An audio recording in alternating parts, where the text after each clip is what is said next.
नमस्ते। विरेचन कितना हेल्पफुल हो सकता है in all female related problem, इसका डिस्कस करेंगे। मैम बताइए कि विरेचन करने से पहले आपको क्या-क्या समस्याएँ थी? क्या समस्या लेके आप मेरे पास आए थे? हाँ, बिल्कुल।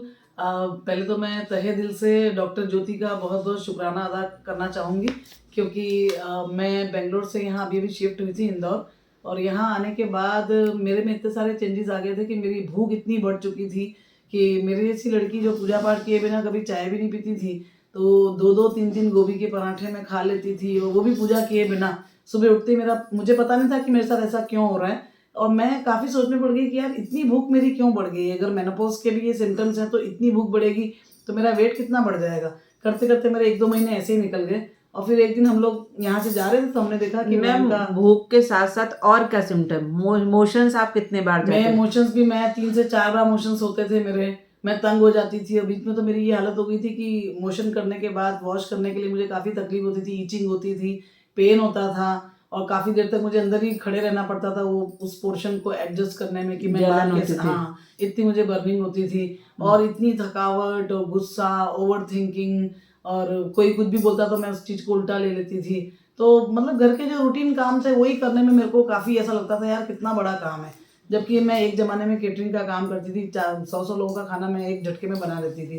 तो मैंने सोचा शायद ये प्री मेनोपॉज़ के कुछ सिम्पटम्स हैं और भगवान की कृपा से ये हुआ कि मैं एक बार यहाँ से गुज़र रही थी तो मैम का क्लिनिक मैंने देखा, तो मेरे मन में आया कि क्यों ना ये पंचकर्म में मैं एक बार जाके ट्राई करूँ। मैं मैम से मिली, ज्योति मैम से, उन्होंने मुझे कहा कि आप नाड़ी परीक्षण करा लो। हमने नाड़ी परीक्षण कराया, दोनों हस्बैंड वाइफ ने, पता चला कि मेरी पित्त बहुत ज़्यादा है और उन्होंने कहा कि आप जितना जल्दी हो सके अपनी पित्त को कम करवाने के लिए आप आयुर्वेदिक ट्रीटमेंट लो जिसको विरेचन कहते हैं। तब मैंने लाइफ में पहली बार विरेचन का नाम सुना था और मुझे इसके बारे में कुछ भी पता नहीं था। एंड बिलीव मी फ्रेंड्स कि एक तो तुम्हारी श्रद्धा होना बहुत ज़रूरी है और धन्वंतरी भगवान की कृपा से और डॉक्टर जी की कृपा से मैंने विरेचन पूरी सक्सेसफुली किया, जिसके अंदर कुछ दिन ऐसे थे कि जो काफ़ी टफ थे, जिसमें बिना नमक का खाना मुझे खाना था, घी पीना था कि जो थोड़ा-सा अजीब टाइप का होता है। लेकिन मैंने मन में सोचा कि मुझे तो पूरा ठीक होना है और जैसे-जैसे मैं ये विरेचन करती गई मुझे लोगों से इतने कॉम्प्लीमेंट मिलने लगे।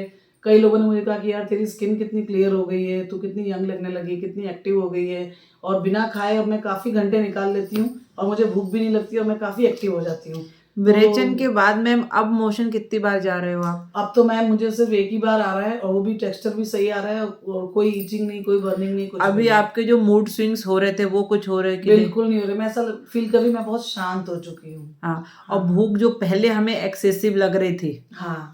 वो अभी तो नहीं है? अब नहीं लग रही, अब तो बहुत मॉडरेशन में मेरा फुल कंट्रोल आ गया है अपने ऊपर। ठीक है मैम।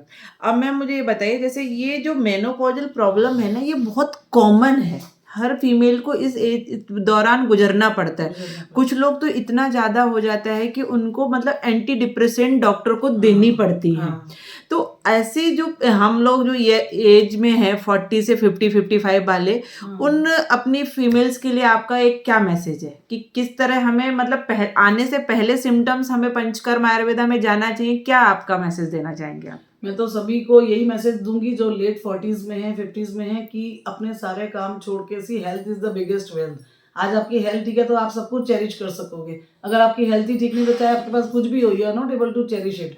तो मेरा तो फर्स्ट मैसेज यही है कि ऑलवेज़ प्रेफर आयुर्वेदा और लाइफ में मैं तो कहती हूँ ईयरली या क्वार्टरली सबको वमन, विरेचन ये जो पंचकर्मा की ट्रीटमेंट है ये ज़रूर करवानी चाहिए, चाहे मेल हो या फीमेल। ये पूरा डिटॉक्सिफिकेशन है तुम्हारा मेंटली, फिज़िकली और जिस तरह से हम अपनी कार की सर्विसिंग करवाते हैं कि जो कुछ लैक्स की होती है, तो उसके सामने हमारी बॉडी की वैल्यू तो कई गुना ज़्यादा है। तो उसकी सर्विसिंग बहुत ज़रूरी है और एक बार आप ये ज़रूर करवाएँ और आप खुद बोलेंगे कि it's a blessing to you.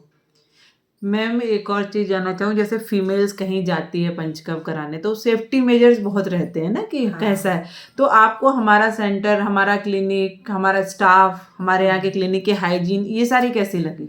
बहुत ही बढ़िया spacious well ventilated well organised clinic है मैम का और यहाँ पे जो अंदर लेडीज़ हैं मधु और एक और लेडी हैं गर्ल हैं जो हमको पूरा ऑयल मसाज करवाती हैं, तो वो बहुत अच्छी हैं पूरी फेथ के साथ और they are very hard working and dedicated. पूरी सिंसेरिटी से वो अपना जॉब करते हैं। मैम को कभी भी फ़ोन करो, मैम हमेशा शी इज़ ऑन द मतलब ये नहीं कि मैं कॉल कर रही हूँ वो इग्नोर कर रहे हैं, हमेशा मेरे हर सवाल का जवाब दिया है उन्होंने और बहुत ही कोऑपरेटिव स्टाफ है यहाँ पे, neat and clean, well organised, well furnished है। मुझे यहाँ पे बहुत अच्छा लगा, स्टीम लेने से मेरी स्किन और भी अच्छी होती चली गई और एक बहुत ही अच्छी एनर्जी है यहाँ पर। यहाँ आके आपको खुद को ऐसा लगेगा कि यार yes I should go for it. Thank you so much ma'am. इसी तरह आप लोगों को आयुर्वेद से जोड़ते रहें, आयुर्वेद घर घर आयुर्वेद पहुंचाने में हमारी मदद करें। Thank you so much ma'am. Good wishes for all of you. Good wishes for you ma'am, for good health. Thank you.